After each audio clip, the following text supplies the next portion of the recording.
Chapter 21. In the waking and sleeping hours, Madeline Hammond could not release herself from the thralling memory of that tragedy. She was haunted by Monty Price's terrible smile. Only in action of some kind could she escape, and to that end she worked, she walked, and she rode. She even overcame a strong feeling, which she feared was unreasonable, for the Mexican girl Benita, who lay ill at the ranch, bruised, feverish, in need of skillful nursing.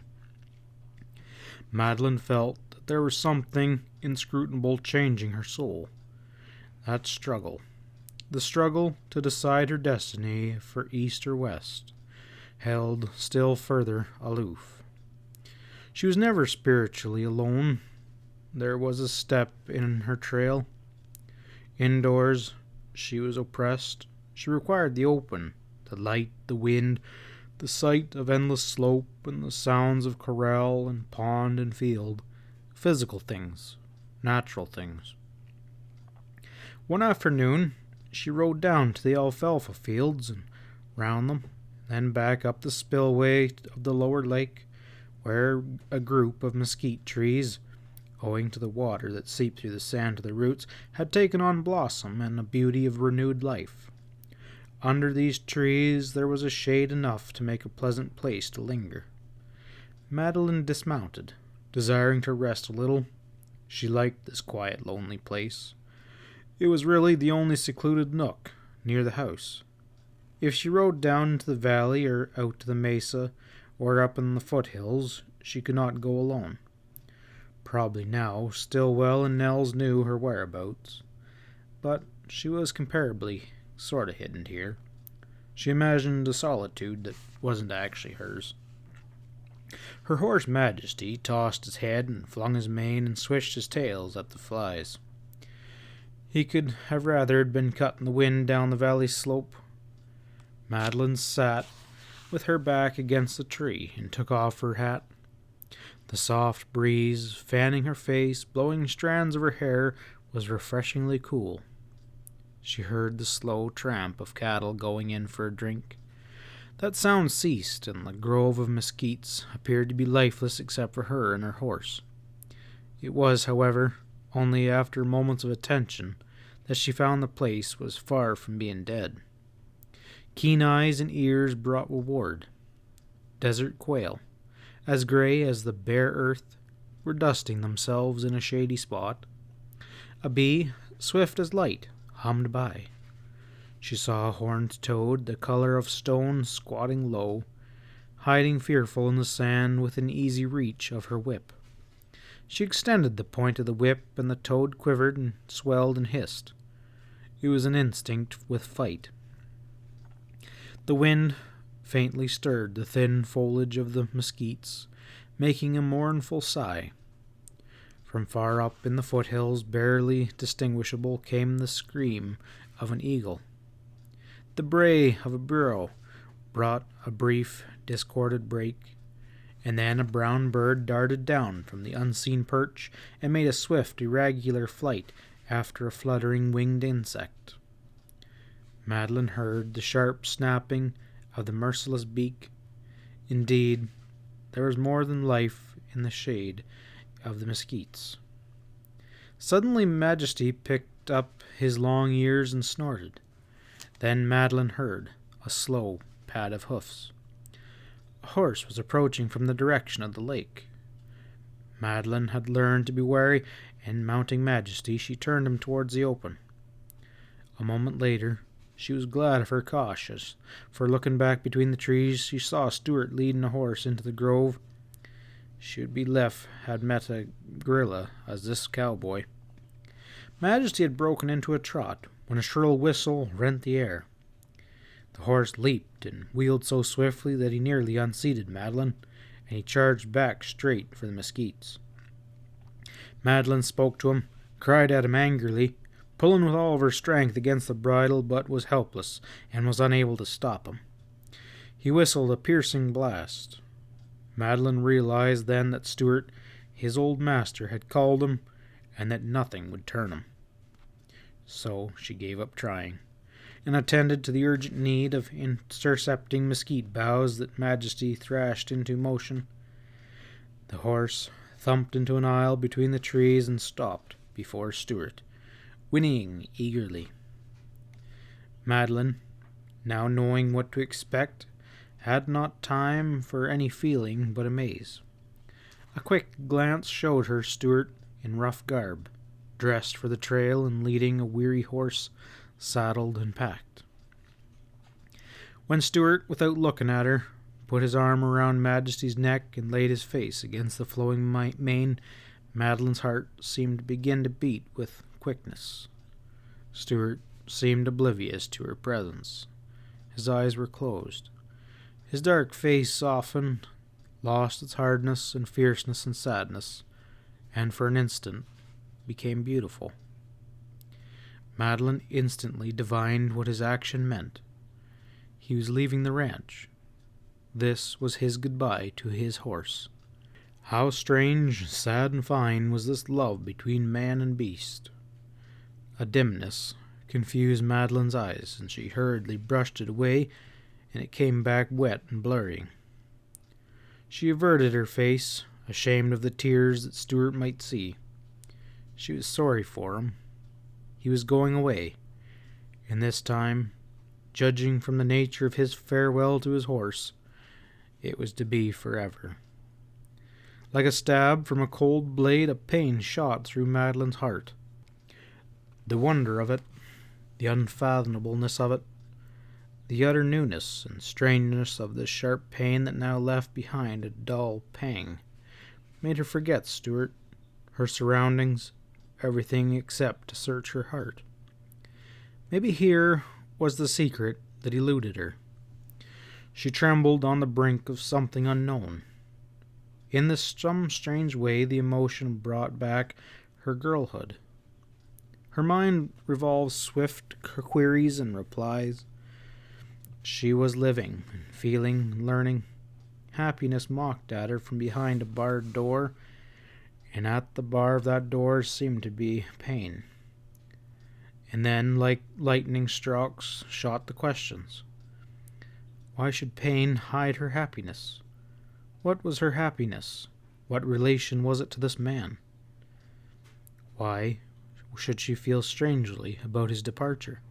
And the voices within her were silenced and stunned, unanswering. "I need to talk to you," said Stuart. Madeline started, turning to him, and now she saw the earlier Stuart, the man who reminded her of their first meeting at El Cajon, of that memorable meeting in Shirquella. "I want to ask you something," he went on. "I've been wanting to know something. That's why I've hung on here. You've never spoke to me, never noticed me, never gave me a chance to ask you, but now I'm going over the border, and I need to know. Why'd you refuse to listen to me?" At his last words, that hot shame, tenfold more stifling than when it had before humiliated Madeline, rushed over her, sending the scarlet in a wave to her temples. It seemed that his words made her realize that she was actually face to face with him, that somehow a shame she would rather have died than revealed being liberated. Biting her lips to hold back speech, she jerked on Majesty's bridle, struck him with her whip and spurred him. Stuart's iron arm held the horse. Then Madeline, in a flash of passion, struck at Stuart's face, missing it, and struck again and hit. With one pull, almost drawing her from the saddle, he tore the whip from her hands. It was not that action on his part, nor the sudden strong masterfulness of his look, so much as the livid mark on his face where the whip had lashed, that quieted, if not checked, her fury. "That's nothing," he said, with something of his old audacious. "That's nothing to how you've hurt me." Madeline battled with herself for control. This man would not be denied. Never before had the hardness of his face, the flinty hardness of these desert-bred men, so struck her with its revelation of the unbridled spirit. He looked stern, haggard, and bitter. The dark shade was changing to gray, the gray of ash color of passion. About him now there was only the ghost of that finer, gentler man she had helped to bring into being. The piercing dark eyes he bent upon her burned her, went through her, as if he was looking into her soul. Then Madeline's quick sight caught a fleeting doubt, a wistfulness, a surprised and saddened certainty in his eyes, saw it shade and pass away. Her woman's intuition, as keen as her sight, told her Stuart in that moment had sustained a shock of bitter final truth. For the third time, he repeated his question to her. Madeline did not answer. She could not speak. "Do you not know that I love you?" he continued. "That ever since you stood before me in that hole in Chiquala, I've loved you? You can't see that I've been another man, loving you and working for you and living for you. You won't believe I've turned my back on the old wild life, that I've been a decent, honorable and happy and useful, that I've been your kind of a cowboy. You couldn't tell, though, that I loved you, that I never wanted you to know it, that I never dared to think of you except as my angel. What do you know of a man's heart and soul? How could you tell of the love, the salvation of a man who lived his life in the silence and loneliness? Who could teach you the actual truth, that a wild cowboy, faithless to mother and sister except in memory, riding a hard, drunken trail straight to hell, had looked into the face, the eyes of a beautiful woman, far beyond him, far above, and had so loved her that he had been saved, that he had become faithful again, that he saw her face in every flower, and her eyes in the blue heavens? Who could tell you, when at night I stood alone under these western stars, how deep in my soul I was just glad to be alive, to be able to do something for you, to be near you, to stand between you and worry and trouble and danger, to feel somehow that I was a part, just a little part of the West that you've come to love." Madeline was mute. She heard her heart thundering in her ears. Stuart leapt at her, and his powerful hand closing upon her arm, and she trembled. His action presaged the old instinct of violence. "No, but you think that I kept Bonita up them mountains, and I went up secretly to meet her, that all the while I served you I was—" "Oh, I know what you think. I know it now. I never knew it till I made you look at me. Now say it and speak it." White-hot, blinded utterly in the fury of grasp of passion, powerless to stem the rush of a word both shameful and revealing and fatal, Madeline cried out, "Yes." He had wrenched that word from her, but he was not subtle enough, nor versed in the mysteries of women's motives enough, to divine the deep significance of her reply. For him, the word had only literal meaning, confirming the dishonor in which she held him. Dropping her arm, he shrank back, a strange action for the cruel, savage man she judged him to be. "But that day at Chiquala you spoke of faith," he burst out. "You said the greatest thing in the world was faith in human nature. You said that the finest men have been those who had fallen low and risen up. You said you had faith in me. You made me have faith in myself."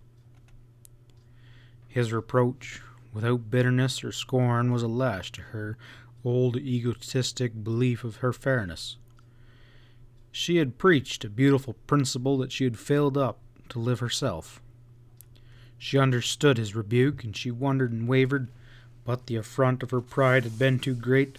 The tumult within her breast had been too startling fierce, and she could not speak. The moment passed, and with it his brief, rugged splendor of simplicity. "You think that I'm vile," he said. "You think that about Benita, and all the time I've been. I could make you ashamed, I tell you." His passionate utterance ceased with a snap of his teeth. His lips set in a thin, bitter line. The agitation of his face preceded a convulsing wrestling of his shoulders. All this swift action denoted an inner combat that nearly overwhelmed him. "No," he panted. Was it his answer to some mighty temptation? Then, like a bent sapling released, he sprang erect. "No, but I'll be the man, the dog you think I am." He laid hold of her arm with rude, powerful clutch.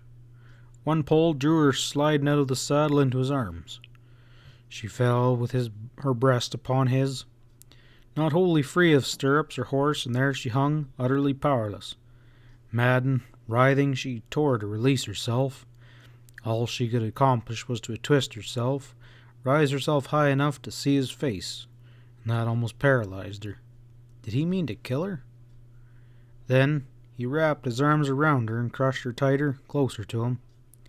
She felt the pound of his heart. Her own seemed to have frozen. And then he pressed his burning lips to hers. It was a long, terrible kiss, and she felt him shake. "Stuart, let me go," she whispered. His white face loomed over her, and she closed her eyes. He rained kisses upon her face, but no more on her mouth. On her closed eyes, her hair, her cheeks, her neck, he pressed sweet lips, lips that lost their fire and grew cold. Then he released her, and lifted and righted her in the saddle. He still held her arm to keep her from falling. For a moment, Madeline sat on her horse with shut eyes, and she dreaded the light. "Now you can't say you've never been kissed," Stuart said. His voice seemed a long ways off. "But that was coming to you, so be game. Here." She felt something hard and cold and metallic thrust into her hand. He made her fingers close over it and hold it. The feel of the thing revealed itself. She opened her eyes. Stuart had given her his gun. He stood with his broad breast against her knee, and she looked up to see that mocking smile on his face. "Go ahead. Throw that gun on me. You be a thoroughbred." Madeline did not yet grasp his meaning. "You can put me down in that quiet place on the hill, right there beside Monty Price." Madeline dropped the gun with a shudder of horror. The sense of his words, the memory of Monty, the certainty that she would kill Stuart if she held the gun an instant longer tortured the self-accusing cry from her. Stuart stooped to pick up the weapon. "You might have saved me a whole lot of trouble," he said, and with another flash of the mocking smile, "You're sure beautiful, sweet and proud, but you're no thoroughbred. Majesty Hammond, goodbye." Stuart leapt for the saddle on his horse, and with the flying mount crashed through the mesquite and disappeared. End of chapter 21.